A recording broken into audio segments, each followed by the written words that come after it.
साथियों, अगर आपकी भी उम्र 55 साल या उससे अधिक है, तो आज के इस वीडियो में हम बात करने वाले हैं भारत सरकार की एक ऐसी इन्वेस्टमेंट स्कीम के बारे में, जहां पे आप अपना पैसा इन्वेस्ट कर सकते हैं और काफ़ी अच्छा इनकम आपको वहां से हो सकता है, जिसका नाम है सीनियर सिटीजन सेविंग स्कीम।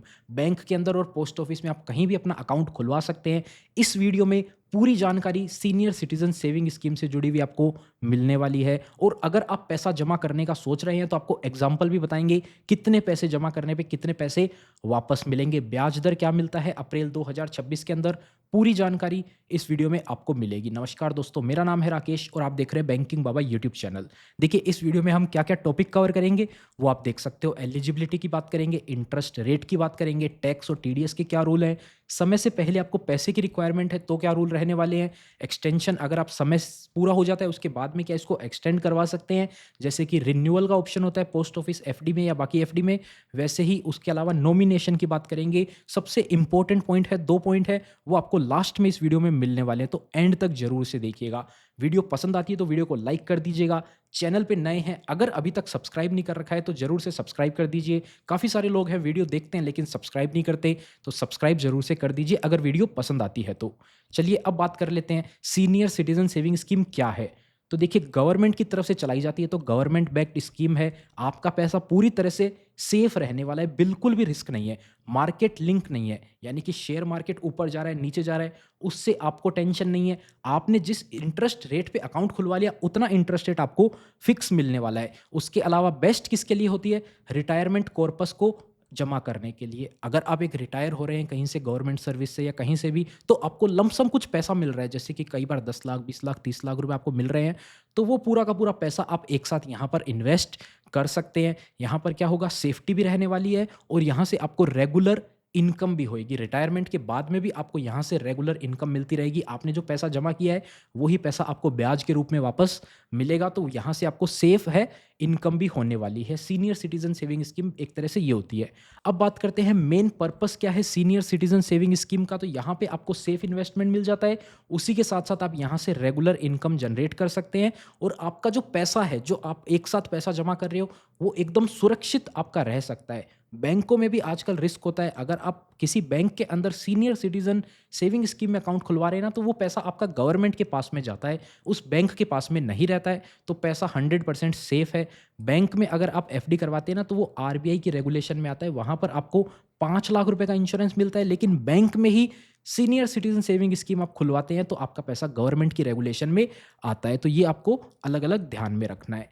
अब बात कर लेते हैं सबसे पहले इंटरेस्ट रेट की। तो देखिए, अप्रैल 2026 के नए ब्याज दर जो आए हैं उसके तहत 8.2% पर एनम का इंटरेस्ट रेट आपको मिलने वाला है, जो कि लेटेस्ट इंटरेस्ट रेट है। अप्रैल, मई और जून, अगले 3 महीने तक यही इंटरेस्ट रेट रहने वाला है। और इस इंटरेस्ट रेट पे अगर आपने खाता खुलवा लिया, अप्रैल 2026 में आपने अकाउंट खुला लिया, तो ये 5 साल की स्कीम है ना, तो 5 साल तक आपका इंटरेस्ट रेट लॉक हो जाएगा, वही ब्याज आपको मिलने वाला है। ऐसा नहीं है, काफ़ी लोग सोचते हैं सरकार इंटरेस्ट रेट कम या ज़्यादा कर देगी तो क्या हमारा इंटरेस्ट रेट भी चेंज होगा, नहीं। उसके अलावा जो इंटरेस्ट है वो हर 3 महीने से आपको मिल जाएगा क्वार्टरली बेसिस पे। इंटरेस्ट जो है वो गवर्नमेंट हर 3 महीने से नया इंटरेस्ट रेट रिवाइज करती है, जैसे कि अप्रैल मई जून का मैंने आपको बोला, 1 जुलाई से क्या इंटरेस्ट रेट रहेंगे वो सरकार 30 जून को बता देगी। उसके अलावा हाईएस्ट इंटरेस्ट रेट वाली स्कीम है senior citizen saving scheme. Government की जो स्कीम आती है ना, गवर्नमेंट की तरफ से जितनी भी इन्वेस्टमेंट स्कीम चलाई जाती है उसमें हाईएस्ट है, 8.2% सबसे ज़्यादा इंटरेस्ट रेट रहने वाला है। अब बात करते हैं कौन कौन अकाउंट खुलवा सकता है सीनियर सिटीजन सेविंग स्कीम में। तो सबसे पहला पॉइंट इंपॉर्टेंट है, काफ़ी लोग इसको मिस कर देते हैं। मैंने बोला 60 साल से अधिक उम्र के सभी लोग अकाउंट खुलवा सकते हैं, मतलब सभी लोग। अब इसमें ऐसा सवाल नहीं आना चाहिए क्या हाउसवाइफ खुलवा सकती है, हाँ, अगर आपकी उम्र 60 साल से ज़्यादा है तो सभी लोग, चाहे आप गवर्नमेंट एम्प्लॉय हो, रिटायर्ड हो, प्राइवेट हो, बिजनेसमैन हो, सब कोई खुलवा सकता है। उसके अलावा भी 60 से कम है ना, उसमें कंडीशन आ जाती है। तो यहाँ पर मैं सबसे पहले तो आपको एडवाइस करूंगा, जहां भी आप अकाउंट खुलवाने जा रहे हैं ना, आपके नियर बाय पोस्ट ऑफिस या नियर बाय बैंक में, तो आप वहां से कंफर्म कर लीजिएगा, क्योंकि देखिए रूल जो है वो गवर्नमेंट की तरफ से डिफाइन करे हुए हैं। अब काफ़ी लोग क्या है कि वो रूल लेकर पढ़ के हमारी वीडियो देख के चले जाते हैं, फिर उनके पास में जो पोस्ट ऑफिस या बैंक होता है वो उनका अकाउंट नहीं खोलता है, बोलता है आप इस रूल में फिट नहीं हो रहे हो। तो इसलिए सबसे पहला तो इम्पोर्टेंट ये है कि आप जहाँ भी खाता खुलवा रहे हैं ना, उनसे क्लियर कर लीजिएगा पहले। बाकी जो मेन रूल है वो मैं आपको बता देता हूँ। अगर आपकी उम्र 55 साल या 60 के बीच में भी है ना, और आप रिटायर हो चुके हैं, तो उस कंडीशन में भी आप अकाउंट खुलवा सकते हैं। यहाँ पर एक टाइमलाइन होती है। रिटायर होने के बाद में जो आपने वॉलंटरी रिटायरमेंट लिया है ना, वहाँ से जो आपको पैसा मिला है ना, वो पैसा आपके बैंक अकाउंट में जिस दिन आया है ना, उस दिन से अगले 3 महीने के अंदर-अंदर आपको ये अकाउंट खुलवाना होता है। अब ये 3 महीने वेरीफ़ाई कैसे होंगे? तो इसको प्रूफ़ करने के लिए आपके पास बैंक स्टेटमेंट का डॉक्यूमेंट होना चाहिए, जिसको आप प्रूफ़ करेंगे कि देखिए मेरे को 3 महीने के अंदर-अंदर पैसा मिला है, तो आप अकाउंट खुलवा सकते हैं। उसके अलावा कुछ डिफेंस कैटेगरी के एम्प्लॉयी जो हैं, वो 50 के बाद भी रिटायर होते हैं, तो वो भी अकाउंट खुलवा सकते हैं। बाकी आप कंडीशन अपने पोस्ट ऑफ़िस या बैंक में जाके एक बार क्लियर कर लेना। एनआरआई इसमें अकाउंट नहीं खुलवा सकते, एचयूएफ का भी अकाउंट इसमें नहीं खोला जा सकता है। अब बात कर लेते हैं नॉर्मल सिटीज़न, जो मैंने आपको बताया 60 साल से अधिक की उम्र तो खाता खुलवा सकते हैं। इसके अलावा सिंगल अकाउंट तो हो गया, और अपनी स्पाउस के साथ में जॉइंट अकाउंट भी खोला जा सकता है। हस्बैंड अपने वाइफ़ के साथ में, वाइफ़ अपने हस्बैंड के साथ में जॉइंट अकाउंट भी यहाँ पे खुलवा सकते हैं। अब बात कर लेते हैं रिटायर्ड पर्सन, जो मैंने आपको बोला ना 55 से 60 के लोग, वो देखिए अकाउंट जो है वो 3 महीने के अंदर-अंदर खुलवाना पड़ेगा, जब उनको रिटायरमेंट बेनिफिट है जो उनके बैंक अकाउंट में मिला होगा। इसके अलावा आप बाकी कंडीशन देखना चाहें तो देख सकते हैं। डॉक्यूमेंट जो है वो कंपल्सरी रहने वाला है। ये प्रूफ़ करना पड़ेगा ना। आप तो बोल देंगे भई मेरे को इतने तारीख को पैसा मिला था, लेकिन प्रूफ़ करने के लिए डॉक्यूमेंट होना चाहिए, तो वो डॉक्यूमेंट है आपके पास, तो हो जाएगा काम, कोई दिक्कत नहीं आने वाली है। रिटायर्ड डिफेंस पर्सनल, यहाँ पर जो मैंने आपको कंडीशन बताई 50 साल से अधिक उम्र के रिटायर्ड, कुछ कैटेगरी होती है, ये आपको अपने पोस्ट ऑफिस में जाके या बैंक में जाके ही क्लियर करनी पड़ेगी। उसमें ब्रांच लेवल वेरिफिकेशन देखिए ये कंपल्सरी है। आप ब्रांच में जाके पता करेंगे, वो बेस्ट ऑप्शन होने वाला है। बाकी कैटेगरी जो रूल लिखे हुए हैं उसमें लिखा हुआ है भई कि रिटायर्ड डिफेंस एम्प्लॉय 50 से अधिक उम्र के हैं, वो खाता खुलवा सकते हैं। कब खुलवाना है? रिटायरमेंट के जो बेनिफिट ट्रांसफ़र हुए हैं उनके बैंक में, उसके 3 महीने के अंदर-अंदर। कहाँ पे अकाउंट खुलवा सकते हो? पोस्ट ऑफिस में खुलवा सकते हो, ऑथराइज़्ड बैंक में खुलवा सकते हो। ऑथराइज़्ड बैंक की आप लिस्ट आप अपने पास वाले बैंक में जाके पता कर सकते हैं। एसबीआई, पीएनबी, एचडीएफसी, बड़े-बड़े बैंक के अंदर तो ये खोला जाता है। बाकी आप खुद से भी चेक कर सकते हैं। सीनियर सिटीज़न अकाउंट खोलने के लिए क्या-क्या डॉक्यूमेंट की रिक्वायरमेंट है? तो अकाउंट का एप्लीकेशन फॉर्म आपको भर के ले जाना है। केवाईसी डॉक्यूमेंट लगेंगे, जिसमें आपका एज प्रूफ लगेगा, पैन कार्ड लगता है, आधार कार्ड लगेगा। उसके साथ ही साथ आपको जो रिटायरमेंट का प्रूफ है वो भी आपको देना पड़ेगा, और डिपॉज़िट जो है वो एक साथ किया जाएगा। ऐसा नहीं है कि आप अकाउंट खुलवाने जा रहे हैं तो आपके पास बैंक में उतना पैसा होना चाहिए, या कैश में भी आप कुछ पैसा जमा करवा रहे हैं तो वो पैसा आपको एक साथ ले जाना पड़ेगा। जैसे कि आपने 20 लाख का अकाउंट खुलवाया ना, तो 20 लाख का चेक आपको एक साथ में ही देना है। ऐसा नहीं है कि आज आधा दे दिया, आधा कल दे दिया। आप आधा आज देंगे तो आज आधा ही अकाउंट खुलेगा, कल आप आधा देंगे तो कल आधा खुलेगा। मतलब 10 लाख का आज अकाउंट खुल जाएगा, 10 लाख का कल अकाउंट खुल जाएगा, 2 अकाउंट खुल जाएँगे, और एक से ज़्यादा अकाउंट खोलना पॉसिबल है। कितने भी अकाउंट आप खोल सकते हो, पर कुछ कंडीशन है वो आपको अभी बताएँगे। अब बात कर लेते हैं मिनिमम इन्वेस्टमेंट की। ₹1000 आप कम से कम इन्वेस्ट कर सकते हो इस स्कीम के अंदर।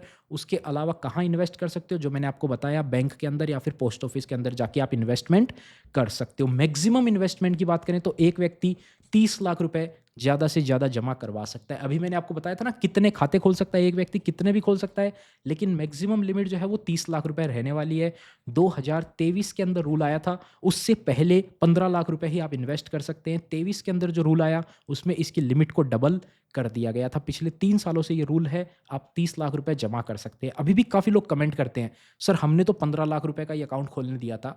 2023 से पहले ये रूल था, 2023 के बाद से ये रूल डबल हो गई है इसकी लिमिट। और ये देखिए, आपको जो रिटायरमेंट का पैसा मिलता है ना, ब्लाइंडली आँख बंद करके सारा पैसा उसमें इन्वेस्ट नहीं करना है। अगर आपको रिक्वायरमेंट है, आपको पैसा मिला, काफ़ी लोग क्या है कि इसमें रूल है कि रोज़ रिटायरमेंट का पैसा मिला, आपको जल्दी से जल्दी इन्वेस्ट करना है। काफ़ी लोग बिना सोचे समझे सारा पैसा इन्वेस्ट कराते हैं एक बार में ही। आपको खर्चा पानी देखना है, आपके जितनी रिक्वायरमेंट है और कहीं पे पैसा आपको लगाना चाहिए। सारा पैसा ही आप एक स्कीम में लगा देंगे, वो भी अच्छा नहीं है। आप किसी दूसरे बैंक में भी जा सकते हैं। काफ़ी लोग क्या करते हैं, सारा का सारा पैसा पोस्ट ऑफिस में ही लगा देते हैं। आप दूसरे बैंक के अंदर भी लगा सकते हैं आधा-आधा पैसा। कई बार पोस्ट ऑफिस में क्या होता है कि कैश अवेलेबल नहीं होता है, आपको पैसा निकलवाना होगा तो इमरजेंसी में आप नहीं निकलवा पाते हैं, तो वहाँ पर आपको 2-4 दिन वेट करने के लिए बोला जाएगा। इसीलिए आप थोड़ा-सा दिमाग लगा के आधा-आधा पैसा 2 जगह या फिर 3 जगह भी आप रख सकते हैं। अब बात कर लेते हैं सिंगल अकाउंट और जॉइंट अकाउंट की। तो जॉइंट अकाउंट में काफ़ी लोगों को लगता है कि 60 लाख रुपए जमा करा सकते हैं। नहीं, जॉइंट अकाउंट के अंदर भी मैक्सिमम लिमिट 30 लाख रुपए की ही है। एक व्यक्ति हस्बैंड और उसकी वाइफ इन दोनों ने मिलकर जॉइंट अकाउंट खुलवाया ना, तो वो 30 लाख रुपए ही जमा करा सकते हैं जॉइंट अकाउंट के अंदर। पर दोनों की लिमिट अलग-अलग 30 लाख भी है, यानी कि एक व्यक्ति के नाम पे टोटल मैक्सिमम 30 लाख रुपए इन्वेस्ट हो सकता है। तो इन्होंने मिलकर एक जॉइंट अकाउंट खुलवाया, दूसरा जॉइंट अकाउंट भी ये खुलवा सकते हैं 30 लाख का। टोटल इन्वेस्टमेंट इनके नाम पर 60 लाख हो गई। या फिर ये अलग-अलग भी खुलवाना चाहें, एक व्यक्ति ने अपना 30 लाख का खुलवाया, उसके स्पाउस ने 30 लाख का अलग खुलवाया, तो ऐसे भी आप कर सकते हैं। या फिर आप जॉइंट अकाउंट भी 2 खुलवा सकते हैं 30-30 लाख रुपए के। हस्बैंड और वाइफ दोनों की अलग-अलग एज देखी जाएगी अगर वो अलग-अलग अकाउंट खुलवा रहे हैं तो। जॉइंट अकाउंट खुलवा रहे हैं तो प्राइमरी अकाउंट होल्डर की एज देखी जाएगी केवल, और उसकी ही लिमिट मिलेगी। जब दोनों की लिमिट है, एज लिमिट 30-60 साल से ऊपर हो गई है, तब वो दोनों अपना 30-30 लाख रुपए अलग-अलग ओपन करवा सकते हैं। अब बात कर लेते हैं, क्या हस्बैंड और वाइफ दोनों इन्वेस्ट कर सकते हैं? हाँ जी, कर सकते हैं। क्या दोनों अकाउंट खोल सकते हैं? हाँ जी, खोल सकते हैं। तो यहाँ पर कोई भी रेस्ट्रिक्शन नहीं है। इसके अलावा बात करते हैं इंटरेस्ट कैसे पेमेंट किया जाता है, तो क्वार्टरली बेसिस पे हर 3 महीने से ब्याज आपको पे कर दिया जाता है। हर 3 महीने से पेमेंट आपको मिलने वाला है, मंथली नहीं मिलता है। काफ़ी लोग बोलते हैं सर मंथली मिल सकता है क्या? नहीं, केवल और केवल आपको क्वार्टरली मिलेगा, आप दूसरा ऑप्शन सेलेक्ट नहीं कर सकते हैं। इंटरेस्ट जो है वो आपको हर 3 महीने से कब मिलेगा? 31 मार्च तक कैलकुलेट होगा, उसका इंटरेस्ट आपको 1 अप्रैल को मिल जाएगा। 30 जून तक का इंटरेस्ट आपको 1 जुलाई को मिल जाएगा। 30 सितंबर तक का इंटरेस्ट आपको 1 अक्टूबर को मिल जाएगा। 31 दिसंबर तक का इंटरेस्ट आपको 1 जनवरी को मिल जाएगा। जनरली जो इंटरेस्ट है वो first day of next quarter मिलता है, यानी कि फर्स्ट तारीख को मिल जाएगा अगले महीने की। 1 तारीख को छुट्टी है तो 2 को आ जाएगा, 2 को छुट्टी है तो 3 को आ जाएगा, ज़्यादा लेट नहीं होता है। अब बात कर लेते हैं एग्जाम्पल की। अगर आप 10 लाख रुपए इन्वेस्ट करते हैं 8.2% ब्याज से, तो आपका 1 साल का ब्याज बनता है 82,000, और हर 3 महीने से आपको 20,500 रुपए मिलने वाले हैं, जो कि साल में आपको 82,000 रुपए ही मिलेंगे। अगर आप 20 लाख रुपए इन्वेस्ट कर देते हैं, तो आपको हर महीने कितना पैसा मिलेगा? हर 3 महीने से आपको 41,000 मिलेंगे। महीने नहीं मिलता है, हर क्वार्टरली आपको इंटरेस्ट मिलने वाला है। अगर आप 30 लाख रुपए जमा करते हैं, तो आपको 61,500 रुपए हर 3 महीने से मिलेंगे, यानी कि मंथली इनकम आप कैलकुलेट करेंगे लगभग 20,500 रुपए यहाँ से हो जाती है, लेकिन महीने से नहीं मिलेगी, हर 3 महीने से मिलेगी। मतलब 61,500 हर 3 महीने से आपको मिलेंगे। जैसे कि मैंने आपको बताया ना, इन तारीख पे मिलेंगे, 1 अप्रैल को, 1 जुलाई को, 1 अक्टूबर को, 1 जनवरी को। इन तारीख को आपको 61,500 रुपए मिलते रहेंगे अगर आप 30 लाख रुपए जमा करवा देते हैं।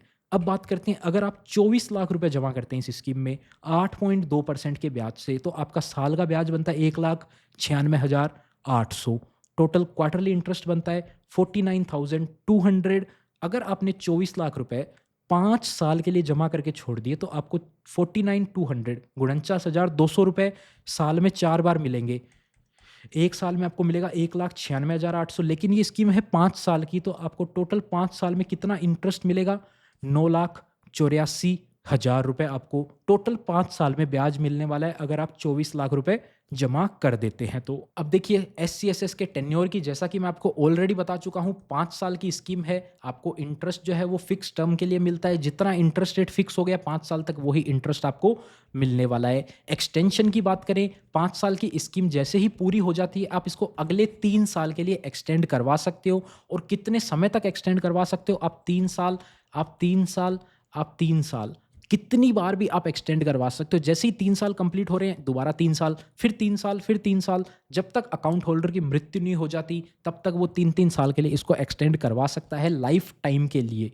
5 साल तो एक बार है, उसके बाद में 3-3 साल के लिए आप इसको एक्सटेंड करवा सकते हो। और जो एक्सटेंड करवाएंगे ना, जिस दिन जो नया इंटरेस्ट रेट होगा ना, उस टाइम पे वही आपको मिलेगा। आपको इंटरेस्ट रेट पहले से डिसाइड नहीं हो सकता है। अब बात करते हैं, क्या आपको समय से पहले पैसे की ज़रूरत है तो क्या आप बंद करवा सकते हो? हाँ, करवा सकते हो, लेकिन आपको पेनल्टी लगेगी। कितनी पेनल्टी लगेगी? आइए बात कर लेते हैं। अगर आप 1 साल के अंदर-अंदर बंद करवाते हैं, तो आपको कोई भी ब्याज नहीं मिलेगा।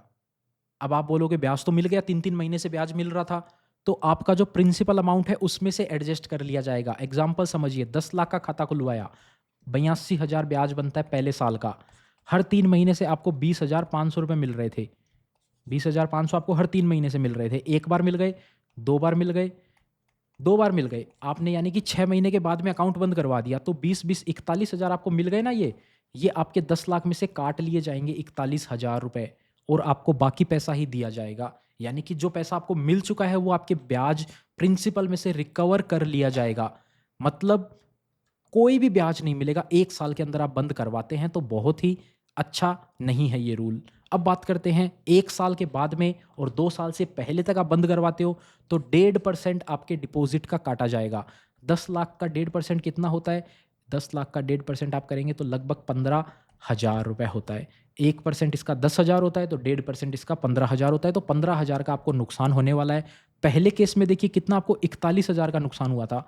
दूसरे केस में आपको केवल 15,000 का ही नुकसान हो रहा है। तो ये अच्छी बात है। आपको क्या करना है कि अगर अकाउंट बंद करवाने की ज़रूरत आ जाती है, बहुत ही ज़्यादा इमरजेंसी आ जाती है, 1 साल निकाल लीजिए, 1 साल के बाद में आप बंद करवा लीजिए, 1.5% कोई ज़्यादा दिक्कत नहीं है। 2 साल के बाद बंद करवाएँगे ना तो आपको केवल 1% का नुकसान होगा, यानी कि आपको केवल 10,000 का ही नुकसान होगा। बहुत ही अच्छा रूल है। अगर आपको इमरजेंसी में पैसे की ज़रूरत आ जाती है, 2 साल के बाद में आप बंद करवाना चाहें, करवा सकते हैं, केवल 1% पेनल्टी लगेगी। वहाँ पर देखिए 1 साल के अंदर-अंदर बंद करवाते हैं तो बहुत ही बेकार रूल है। अब बात करते हैं टैक्स बेनिफिट की, क्या टैक्स बेनिफिट मिलते हैं? तो हाँ, बेनिफिट तो मिलते हैं लेकिन बहुत ही यूज़लेस हो चुके हैं। आज के टाइम पे इनकम टैक्स की 2 रिजिम है, ओल्ड और न्यू। ओल्ड रिजिम के अंदर बेनिफिट मिलते हैं, न्यू के अंदर नहीं मिलते। ओल्ड रिजिम आप ऑप्ट करेंगे या फिर न्यू ऑप्ट करेंगे। ओल्ड आप ऑप्ट करेंगे तो 5 लाख तक टैक्स फ्री है, न्यू ऑप्ट करेंगे तो 12 लाख तक टैक्स फ्री है। अब यहाँ पर आप 1.5 लाख रुपए की बेनिफिट ले लेंगे, 2 लाख की ले लेंगे, 3 लाख की ले लेंगे, टोटल फिर भी मिला के आपकी 11.5 लाख रुपए इनकम हुई, तो भी आपको न्यू टैक्स रिजिम अच्छा होता है, तो इतना बेनिफिट आपको नहीं मिल पाएगा। इसीलिए न्यू टैक्स रिजिम में जाइए। सेक्शन 80C जो मिलता था बेनिफिट, 123 का हो गया, उसका नाम इनकम टैक्स एक्ट बदल गया है, तो उसके चलते ये बेनिफिट कोई काम का नहीं है। बाकी आपकी मर्जी है, अगर आप ओल्ड टैक्स रिजिम में जाते हैं तो आप बेनिफिट ले सकते हैं। हम तो बोलेंगे न्यू टैक्स रिजिम में जाइए, ये यूजलेस बेनिफिट हो चुका है। सीनियर सिटीजन का इंटरेस्ट टैक्स फ्री है क्या? नहीं, इंटरेस्ट टैक्स फ्री नहीं है, उस पे टैक्स लगता है। आपको टैक्स खुद से कैलकुलेट करके देना पड़ेगा अगर टीडीएस नहीं कटता है। तो टीडीएस कट भी जाता है तो आईटीआर आपको फाइल करनी है, क्योंकि दोनों अलग होते हैं, टैक्स और टीडीएस एकदम अलग होते हैं। उसके अलावा बात करते हैं 80TTB का बेनिफिट मिलता है क्या? जो कि पुराना सेक्शन था, नया सेक्शन हो चुका है 153। यहाँ पर क्या होता था, जो इंटरेस्ट इनकम आती है ना वो टैक्सेबल नहीं होती है, अप टू 50,000। काफ़ी लोग इसमें भी कन्फ्यूजन होते हैं, सर 1 लाख रुपए लिमिट है इसकी। अरे 1 लाख जो लिमिट है वो टीडीएस की है, टैक्सेबल की लिमिट अलग है। इसका सेक्शन होता था 194 टीडीएस का, जो कि अब 393 हो गया है। ये सेक्शन है 153 जो होता था 80TTB। दोनों अलग चीज़ है, दोनों की पहले लिमिट 40 या 50,000 होती थी, लेकिन टीडीएस वाली जो लिमिट है उसको 1 लाख कर दिया इस साल से। टैक्स वाली लिमिट को नहीं किया है, टैक्स वाली लिमिट 50,000 ही है। जनरल सिटीजन के लिए ये 10,000 की लिमिट है केवल, और वो भी केवल सेविंग अकाउंट के इंटरेस्ट पे मिलती है। सीनियर सिटीजन को सभी तरह के डिपॉजिट के इंटरेस्ट पे ये डिडक्शन मिलती है। 153 है, ये भी बेनिफिट यूजलेस है, ओल्ड टैक्स रिजिम में मिलता है, केवल न्यू टैक्स रिजिम में नहीं मिलता है। उसके अलावा बात करते हैं टीडीएस की, जो मैंने आपको थ्रेशोल्ड लिमिट बताई, ये यहाँ पर आपके काम की। अगर आपका साल भर का इंटरेस्ट 1 लाख रुपए से ज़्यादा हो जाता है तो आपके यहाँ से टीडीएस काटा जाएगा। लेकिन अगर आपका इंटरेस्ट साल भर का 1 लाख से कम रहता है तो टीडीएस नहीं काटा जाएगा। अगर आप 30 लाख रुपए जमा कराते हैं तो आपका साल भर का ब्याज जो है वो ऊपर जाने वाला है 1 लाख से, तो आपका टीडीएस कटेगा। टीडीएस कट गया इसका मतलब ये नहीं है कि आपकी इनकम पे टैक्स लगेगा। आपकी इनकम 12 लाख तक टैक्स फ्री है। आईटीआर फाइल के आप टीडीएस वापस ला सकते हो, या फिर आप फॉर्म भर सकते हो 121, या फिर पहले जो इसका नाम होता था 15H, नया फॉर्म है 121, वो भर सकते हो। हमारे चैनल पे आपको वीडियो मिल जाएगा। उसके अलावा बात करते हैं टैक्स वर्सेस टीडीएस, जो मैंने आपको बता दिया, टैक्स और टीडीएस अलग-अलग होता है। टीडीएस कट गया तो टैक्स लगेगा, ज़रूरी नहीं है, और टैक्स टीडीएस कट गया तो ऐसा नहीं है कि आपको टैक्स भरने की ज़रूरत नहीं है, आईटीआर भर के उसको रिफंड कर सकते हैं आप। अब बात करते हैं नॉमिनेशन की, सबसे इम्पोर्टेंट पॉइंट ये और इसके अगला वाला, 2 पॉइंट बहुत ही इंपॉर्टेंट है। केवल सीनियर सिटीजन सेविंग स्कीम से ही जुड़े नहीं, एक रियल लाइफ के पॉइंट ऑफ व्यू से आपको बता रहा हूँ। आप अगर ये वीडियो देख रहे हैं तो मैं मानता हूँ आपकी उम्र 55 से 60 साल से अधिक ही होगी, 75, 70, 80, कितनी भी उम्र हो सकती है आपकी। अगर आप ये वीडियो देख रहे हैं तो नॉमिनेशन बहुत ही इंपॉर्टेंट पॉइंट होता है इस एज के लिए। भगवान न करे कल को कुछ ऊपर नीचे हो जाता है तो आपकी फैमिली को इसके बारे में जानकारी होनी चाहिए। उन्हें पता होना चाहिए आपका पैसा कहाँ कहाँ इन्वेस्टेड है, आपके नाम पे कितनी प्रॉपर्टी है। तो अपने फैमिली को इसकी जानकारी देकर रखें, और सिर्फ जानकारी देने से ही नहीं होता, नॉमिनेशन भी करवा के रखें। कल को कुछ हो जाता है तो उस पैसे के लिए फैमिली को कोर्ट या बैंक के चक्कर ना लगाने पड़े, पोस्ट ऑफिस उनको पैसा आराम से दे दे, तो उसके लिए नॉमिनेशन बहुत ही इम्पोर्टेंट है। नॉमिनेशन ज़रूर से करवा के रखें। उसके अलावा बात करते हैं ट्रांसफ़र फैसिलिटी की। ये भी बहुत इंपॉर्टेंट रूल है। आज के टाइम पे देखिए, अगर आप एक 55, 60, 70 की उम्र में हैं, आपके बेटा-बेटी जो हैं वो अलग जगह पे रह रहे होंगे या फिर आपके साथ भी रह रहे हैं। आपका अकाउंट हो सकता है किसी दूसरे सिटी में हो या आपके एरिया से बहुत ही ज़्यादा दूर हो, तो उस कंडीशन में पहले ही अपने अकाउंट को ट्रांसफ़र करवा लें। ट्रांसफ़र करवाना एकदम पॉसिबल है इस अकाउंट को। आप बैंक से पोस्ट ऑफिस से बैंक, एक ब्रांच से दूसरे ब्रांच, एक शहर से दूसरे शहर, कहीं भी अकाउंट को ट्रांसफ़र करवा सकते हैं। तो अपने अकाउंट को ट्रांसफ़र करवा के जहाँ आप रह रहे हैं, उस नियर बाय लोकेशन पे ले आएँ। अपने अकाउंट के अपने नियर बाय लोकेशन या फिर जहाँ आपका कोई फैमिली मेंबर रह रहा है, उसके पास में लेके आ जाएँ। यानी कि आप रह रहे हैं लेट्स सपोज़ किसी दूसरे शहर में और आपका अकाउंट आपने आज से 3-4 साल पहले दूसरे शहर में खोला था, तो अकाउंट को ट्रांसफ़र करवा लीजिए। आपको लगता है कि अकाउंट वहीं पे पड़ा रहने दें, पैसा आ रहा है सेविंग अकाउंट में, आप निकाल के यूज़ कर रहे हैं, लेकिन कल को कुछ हो जाता है, तो उस कंडीशन में फिर आपके अकाउंट को ब्लॉक कर दिया जाता है ना, फिर आपको चक्कर निकालने पड़ेंगे एक शहर से दूसरे शहर के। तो गवर्नमेंट आपको ये सुविधा दे रही है ट्रांसफ़र की, तो जल्दी से जल्दी अपने अकाउंट को ट्रांसफ़र करवा के अपने नियर बाय जगह पे ले आइए, ताकि आपको ज़्यादा ट्रैवल ना करना पड़े, जान-पहचान अच्छी हो, तो ऊपर-नीचे कल को कुछ होता है, तो ईज़िली जो पैसा है वो नॉमिनी को मिलना हो या जिसको भी मिलना हो उसको मिल जाएगा। और फाइनल वर्डिक्ट की बात करें तो सीनियर सिटीज़न एक सेविंग स्कीम जो बेस्ट ऑप्शन है। रिटायरमेंट कॉर्पस को आप पार्क कर सकते हो, आपका कैपिटल पूरी तरह से सेफ रहने वाला है।